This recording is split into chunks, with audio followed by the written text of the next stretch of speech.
नमस्कार दोस्तों, अनुभव इंस्पायर्ड यूट्यूब चैनल पर आपका दिल से स्वागत है। दोस्तों, एक दिन की बात है। एक साधु गांव के बाहर वन में स्थित अपनी कुटिया की ओर जा रहा था। रास्ते में बाजार पड़ा। बाजार से गुजरते हुए साधु की दृष्टि एक दुकान में रखी ढेर सारी टोकरियों पर पड़ी। उसमें खजूर रखे हुए थे। खजूर देखकर साधु का मन ललचा गया। उसके मन में खजूर खाने की इच्छा जाग उठी, किंतु उस समय उसके पास पैसे नहीं थे। उसने अपनी इच्छा पर नियंत्रण रखा और कुटिया चला आया।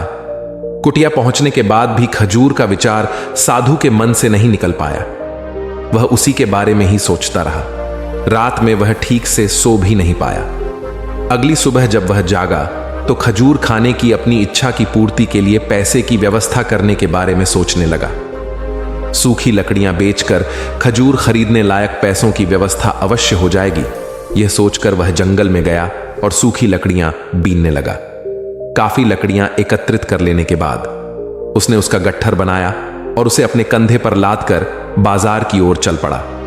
लकड़ियों का गट्ठर भारी था, जिसे उठाकर बाजार तक की दूरी तय करना आसान नहीं था, किंतु साधु चलता गया। थोड़ी देर में उसके कंधे में दर्द होने लगा, इसीलिए विश्राम करने वह एक स्थान पर रुक गया।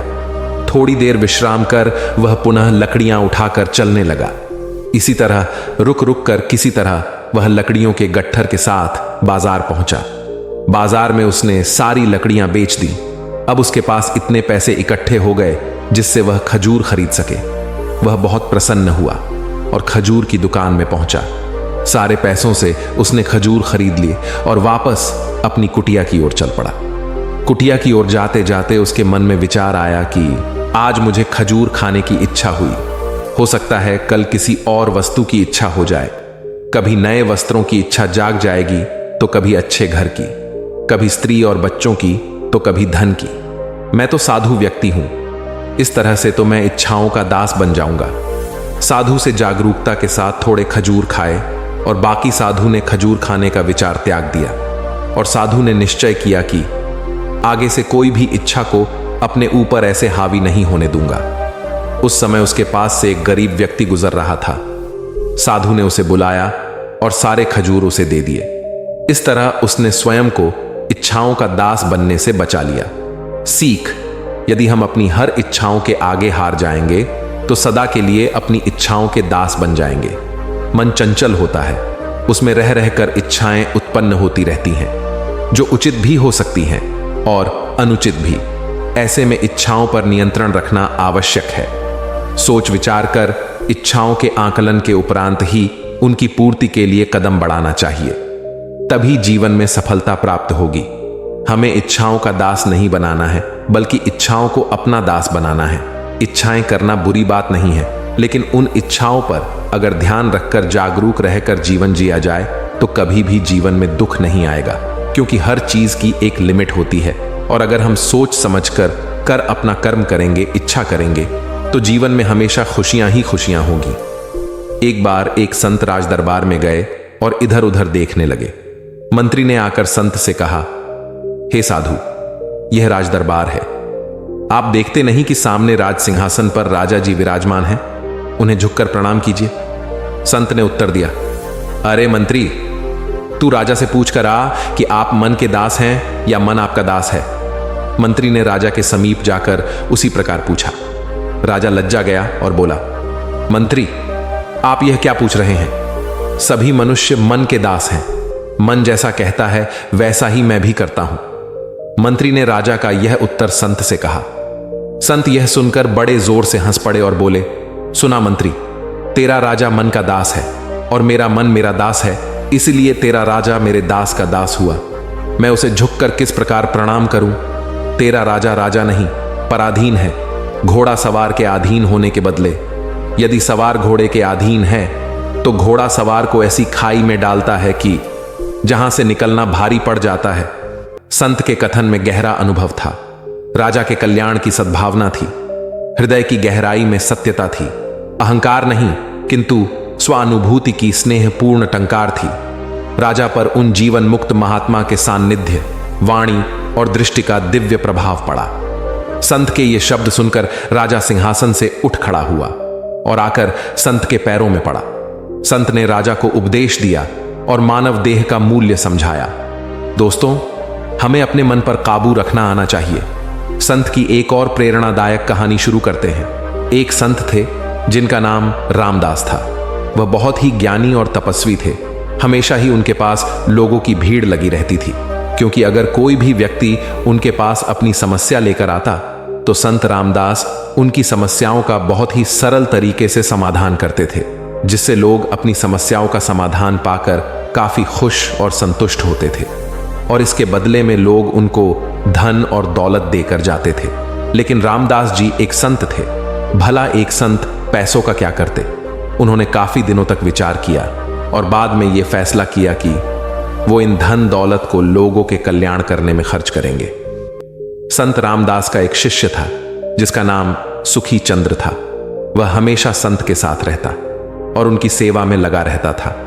संत को भी सुखी चंद्र पर पूरा भरोसा था, इसलिए उन्होंने एक दिन सुखी चंद्र को बुलाया और कहा, बेटा, मैंने एक फैसला किया है। मेरे पास जो भी धन और दौलत है, मैं उसे लोगों के कल्याण में, जैसे कि गरीबों की शिक्षा के लिए, स्कूल और उनकी बीमारी का इलाज करने के लिए अस्पताल और भी कई नेक कामों में इस धन को खर्च करना चाहता हूं। ये बात सुनकर सुखी चंद्र ने कहा, गुरुजी, जैसी आपकी इच्छा, आप जैसा चाहते हैं मैं वैसा ही करूंगा। और तब संत रामदास जी ने कहा, बेटा, पास के कमरे में एक अलमारी है। तुम मेरे सबसे अच्छे शिष्य हो, मुझे सिर्फ तुम पर भरोसा है। मुझे उस अलमारी के पास ले चलो। यह बात सुनकर सुखी चंद्र अपने गुरु के साथ पास वाले कमरे में गया। जैसे ही संत रामदास जी ने अलमारी खोली, यह देखकर सुखी चंद्र को बड़ा ही आश्चर्य हुआ कि गुरु के पास तो बहुत ही धन है। दोस्तों, धन में कई गुण पाए जाते हैं, जिनमें से एक गुण है छल, और अब यही गुण सुखी चंद्र में आ गया। अब रात और दिन सुखी चंद्र उस धन के बारे में सोचने लगा और उस धन को कैसे प्राप्त कर सके, इसी के बारे में सोचने लगा। कई दिन बीत गए और एक दिन संत रामदास कुछ जरूरी काम से कुछ दिनों के लिए बाहर जा रहे थे। थोड़ा जल्दी जाने के चक्कर में अलमारी की चाबी वो साथ ले जाना भूल गए और तभी सुखी चंद्र को मौका मिला और उसने अलमारी से सारा धन निकाल लिया और बिना किसी को कुछ बताए वहां से चला गया। कुछ दिनों बाद जब रामदास जी वापस आए तो सुखी चंद्र को वहां पर नहीं पाकर उन्हें शक हुआ और वो जहां पर अलमारी की चाबी रखते थे वहां पर गए और जाकर देखा तो चाबी वहीं पर थी। अब उन्हें ऐसा लगा कि हो सकता है सुखी चंद्र अपने घर गया होगा। और जब कुछ दिन बीत गए फिर भी सुखी चंद्र नहीं लौटा। अब संत जी को चिंता हुई, ऐसा क्या हो गया जो मेरा सबसे प्रिय शिष्य मुझे छोड़कर चला गया। एक दिन संत जी के एक और शिष्य की तबीयत खराब हो गई। अब संत जी को धन की आवश्यकता पड़ी क्योंकि शिष्य का इलाज कराना था। अब संत अलमारी की चाबी लेकर उस कमरे में गए जहां अलमारी रखी थी और जैसे ही अलमारी खोली उन्होंने देखा अलमारी बिल्कुल खाली थी। उन्हें इस बात का बड़ा ही दुख हुआ कि उनके सबसे प्रिय शिष्य ने उनको इतना बड़ा धोखा दिया और उन्होंने अपने दुखी मन से सुखी चंद्र को श्राप दिया कि जिस धन को पाने के लिए उसने इतना बड़ा धोखा दिया वो शीघ्र ही उसे खो देगा। और फिर एक दिन उन्होंने अपने प्राण को त्याग दिया। अब ये बात सुखी चंद्र को पता लगी। मन ही मन सुखी चंद्र बहुत ही खुश हुआ क्योंकि उसके पास बहुत ही धन था। दोस्तों, धन की भूख कभी खत्म नहीं होती क्योंकि मनुष्य जितना ही धन अर्जित करता है उतना ही उसकी भूख बढ़ती है। कुछ दिन बीत गए, सुखी चंद्र की शादी हो गई और कुछ सालों बाद उनके घर एक बच्चे का जन्म हुआ। सब कुछ अच्छा चल रहा था।